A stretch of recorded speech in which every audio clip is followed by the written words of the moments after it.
Principle of marketing क्या है? Principle of marketing मैंने डेफिनेशन बनाई है मार्केटिंग की, आप ही के लिए अभी लिखी है मैंने। Delivering perceived value to the customer based on their needs.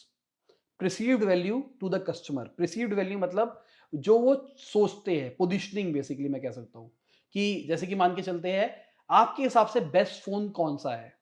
तो आप कहते हो मेरे लिए आईफोन बेस्ट है, आईफोन का कोई मॉडल बेस्ट है। कोई कहता नहीं मेरे लिए सैमसंग है, कोई कहता है एमआई है मेरे लिए। तो वो आपके लिए बेस्ट क्यों है? क्योंकि वो आपको कोई वैल्यू दे रहा है।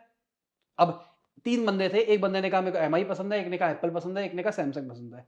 तीनों की परसीव्ड वैल्यू अलग है। तीनों अलग चीज चाहते हैं उस प्रोडक्ट से, ठीक है? तो हमको अपने कस्टमर को जो चाहिए परसीव्ड वैल्यू, उसको वो देनी है, जो उसकी नीड है और उसको सैटिस्फाई करता है। बस कहानी खत्म। This is marketing. नई डेफिनेशन बनाई है सिर्फ आप लोगों के लिए।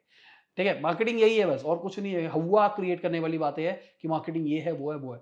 हमको कोर नीड समझनी है अपने कस्टमर की, उसको वो डिलीवर करना है और उसके दिमाग में वो थॉट डालना है कि भाई मेरा प्रोडक्ट जो तुझे चाहिए ना, वो सबसे बेहतर तरीके से सॉल्व करता है। बस, हो गई मार्केटिंग। अब कहने वाली बात ये बहुत आसान है, पर अगेन ये चीज़ बहुत मुश्किल है उसके दिमाग में डालना कि मेरा प्रोडक्ट इज़ बेस्ट।